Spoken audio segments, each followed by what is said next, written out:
It happened to a young woman named Sarah, who had just moved into her first apartment. It was a small but cozy space in an old building downtown. From the moment she moved in, something felt off. The air seemed heavy, and no matter how much she cleaned, the place always smelled faintly of damp earth.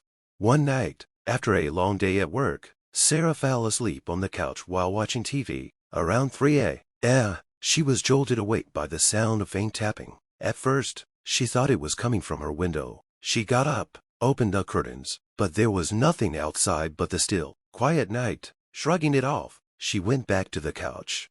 Minutes later, the tapping returned, louder this time. It wasn't coming from the window, it was coming from inside the walls. Sarah's heart raced as she listened closely. The sound moved, almost as if it were footsteps, pacing behind the drywall.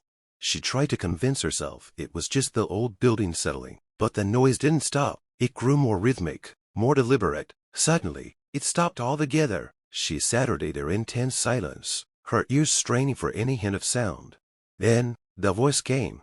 It was faint at first, almost inaudible, but Sarah could swear she heard someone whisper her name. Sarah. Her stomach dropped. She frowned, her body stiff with fear. The whispering continued, coming from the direction of her bedroom.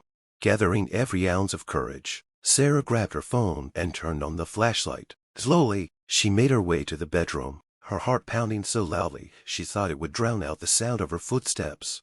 As she opened the door, the air inside felt icy, far colder than the rest of the apartment. The whispering had stopped, but the silence was even worse. She scanned the room with her flashlight, seeing nothing unusual. Just as she was about to turn around, she noticed something, the shadow in the corner of the room, darker than the rest of the space.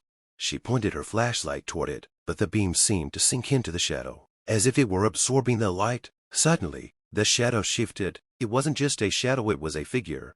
It lunged toward her. Sarah screamed and stumbled backward, falling against the wall. The figure vanished, as if it had melted into the air. Shaking, she ran out of the apartment and spent the rest of the night at a friend's place.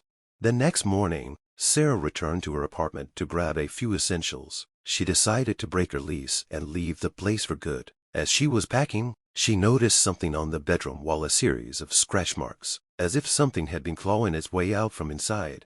To this day, Sarah doesn't know what she encountered in that apartment, but one thing is certain: some things are better left unseen, unheard, and untouched.